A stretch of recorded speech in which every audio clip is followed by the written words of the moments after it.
y la ONU, y ahí el mismo presidente contestó diciendo que mucho experto, mucho análisis, que no lo dejan trabajar, casi casi dijo la ONU, o como dolor de cabeza. ¿Cómo viste la respuesta? Pero bueno, sobre todo este análisis muy interesante, estimado Arturo Ángel, porque lo están advirtiendo expertos en derecho constitucional e internacional y el representante de la alta comisionada para los derechos humanos de la ONU durante las audiencias públicas convocadas por el Senado. Estimado, buenos días. Muy buenos días.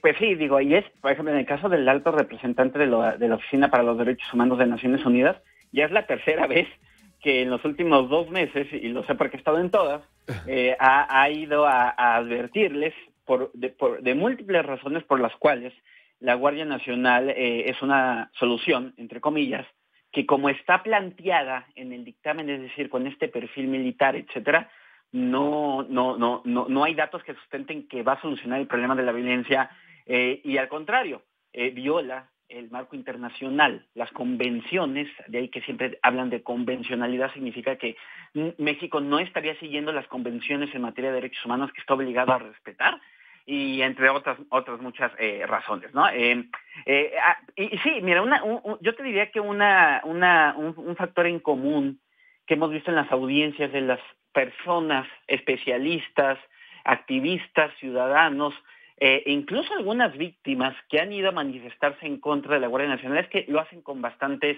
datos. Y un caso de esos fue Álvaro Vizcaíno, quien fue en el sexenio pasado titular del Sistema Nacional de Seguridad Pública, del Secretariado Ejecutivo, que publica diariamente, mensualmente las incidencias delictivas, entre muchas otras cosas que hace ese secretariado, bastante criticado también, por cierto, pero bueno, ese es otro tema. Álvaro Vizcaíno, pues daba a conocer un estudio de más de 40 fuerzas intermedias, como son en realidad las gendarmerías y las guardias nacionales en el mundo, que parecía bastante pertinente porque uno de los argumentos o una de las razones que han expuesto en varias ocasiones los legisladores que están a favor es que, bueno, esto se usa en varias partes del mundo, pero su estudio arrojó datos muy reveladores, ¿no? Como que, por ejemplo, 9 de cada 10 guardias nacionales o gendarmerías que son de corte civil, 9 de cada 10 están en países democráticos. En cambio, 2 de cada 3 guardias nacionales que son de corte militar están en países con dictaduras, ¿no? O sea, incluso decía Álvaro Vizcaíno, miren, sí es cierto que hay más de 40 guardias nacionales y gendarmerías, pero déjenme decirles de entrada que de esas 42, me parece, 41, 38 son del siglo pasado. O sea, este es un modelo que ya no se está usando en los últimos 20 años y muchas de las guardias y gendarmerías provienen desde hace 2 siglos y esas eran de origen militar. Las últimas que se han creado han sido de origen civil y tan es así que él daba el ejemplo de cómo Francia en el 2011 cambió totalmente el perfil de su guardia nacional, que era militar, a una guardia Sí. civil, y hacía la referencia. Realmente la única guardia como la que aquí se propone, que en la minuta creada de forma reciente, el único antecedente es el que tenemos en Venezuela, con esta Guardia Nacional Bolivariana, ¿no? Entonces, datos muy interesantes y los demás que hemos escuchado de especialistas, lo que yo te mencionaba, que viola tratados internacionales, que un dato contundente, decían, y lo han dicho varios expertos, a ver, si se está apostando a que la presencia del ejército es lo que va a reducir la violencia, pues ojo, porque al ejército se le empezó a usar desde el 2006, cuando la tasa de homicidios en México era de 8 por cada 100,000 habitantes, y hoy, con todos estos años en el ejército, de forma, pues, en las calles, combatiendo el crimen, pues hoy tenemos una tasa de homicidios que es de más de 20 por cada 100,000 habitantes. Entonces, en fin, datos muy contundentes en contra de esta minuta que aprobaron en enero los diputados de Guardia Nacional, ¿no? ¿Y qué están recomendando entonces? Porque dicen también de las 47 guardias, 44 se quedaron antes del Uh-huh. 2001 y solo en 3 en las últimas décadas. Es decir, se trata de una alternativa que ha caído en el desuso, en el desuso, Sí, es decir, viene en decencia. ¿Qué están recomendando? Porque pues no van a dar marcha atrás. exactamente, ¿no? Y yo te diría que la postura ahora en estas audiencias del Senado, a diferencia de lo que vimos en diputados en el arranque de año, ha sido mucho más al cómo sí, ¿no? Porque creo que activistas, los especialistas y partidos de oposición, pese a que no están de acuerdo con la Guardia Militarizada de AMLO, sí están de acuerdo con que haya Si ya no se quiere fortalecer la Policía Federal, cosa que incluso la propia ONU dijo que es un grave error, debilitar a la única Policía Nacional de nivel civil, que es la más confiable, pero si ya no se quiere fortalecer a esa, están todos a favor de que se cree una fuerza policial.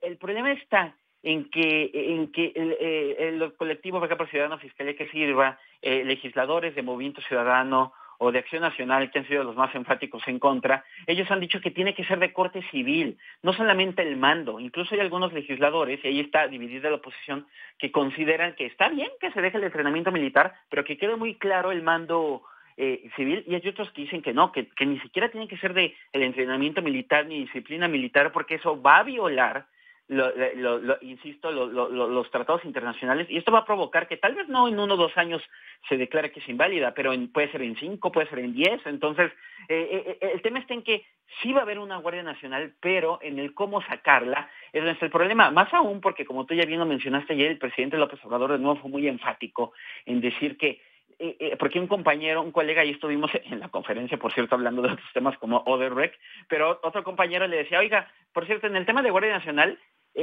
muchas de las posiciones de los legisladores que están en contra del dictamen es porque ellos quieren una guardia de mando civil, y el presidente se molestó mucho, pues, ¿no? Y dijo que acusó a las organizaciones que están retrasando el proceso, en fin, un montón de cosas, y entonces lo que nos queda claro es que el presidente no quiere ceder un ápice en la idea que ya tiene, que es que él necesita una fuerza de seguridad que no solamente esté entrenada por los militares, sino que tenga al menos un mando compartido que sea militar. Y yo les diría que en los hechos, más allá de lo que se ponga en el papel, el presidente quiere una guardia donde quien lleva la batuta son los militares. Tan es así que no le gustó el dictamen que aprobaron los diputados, donde le tuvieron que meter mucha mano para que el PRI les diera los votos y saliera, e inmediatamente el presidente pues no le gustó, porque dijo que es un híbrido que se parece más a lo que él considera es una policía federal que ha sido fallida, ¿no? Totalmente. Y están proponiendo también impulsar el fortalecimiento de las policías municipales que tanto hemos hablado, Arturo, y que no se sigue hablando de ello. Sí, Fortalecer los no, sistemas de investigación, es decir, eso estamos débiles en todos los estados, ahí nada se habla. Sí, no, y mira, a ver, cuando fueron las audiencias en los diputados, fueron gobernadores y fueron alcaldes. Todos ellos están a favor de la Guardia Nacional porque todos quieren algo que no sorprende a nadie, que es que les manden más policías, ¿no? Porque dicen, no, a mí no me alcanza con mis policías estatales, no me alcanza con mis policías municipales, entonces todos estamos a favor de la Guardia, algunos dicen sí, que sea, bueno, yo te diría que prácticamente hay algunos que incluso estarían felices de que el ejército llegara y ocupara sus calles. Eso sí, dicen que no les corten los recursos, que haya fortalecimiento de las fuerzas de seguridad locales, que haya un plan. Algunos son más enfáticos en que haya un plan de fortalecimiento que otros. Y seguramente hoy, que en la audiencia del Senado vuelven a ir gobernadores, van a volver a decir lo mismo, ¿no? Ayer incluso el gobernador de Hidalgo, que estuvo en las audiencias del día de ayer, Omar Fayad, ya lo dijo, sí, yo estoy a favor, solamente que hay un programa de fortalecimiento de policías locales y que, pues, por supuesto, no se corten los recursos. Pero otra de las críticas de los especialistas y de la propia ONU es que más allá de que se quiso poner una leyenda que dice que sí, que hay que fortalecer a las fuerzas locales, nadie conoce a ciencia cierta, como Alfonso Durazo, el secretario de Seguridad, ha dicho que se va a crear un modelo de policía nacional, pero no están claras las fechas, ni cuándo, ni con qué dinero, ni cuáles son los indicadores, ni cuáles son las metas, ni cuál es el proceso, cuánto tiempo va a llevar, que es otra de las principales objeciones que tienen Naciones Unidas y los críticos, que dicen, se supone que esta es una solución intermedia, pero ¿cuánto tiempo va a llevar el fortalecimiento de los policías? ¿Para cuándo? Denos fechas. Y no, más allá de que lo han dicho en el discurso, la realidad es que nadie ve aterrizado un plan. Y yo también, que hemos estado cubriendo ese tema de cerca desde diciembre prácticamente, no hemos visto hasta el día de hoy un documento donde esté aterrizado de forma medible con plazos cuál es la estrategia para fortalecer a los policías, más allá de que se dice que sí, que hay que invertir en más servicios forenses y en muchas cosas más, pero no se conoce cuál es ese plan aterrizado, y esa es otra de las objeciones por las cuales muchos están en contra de este dictamen de Guardia Nacional.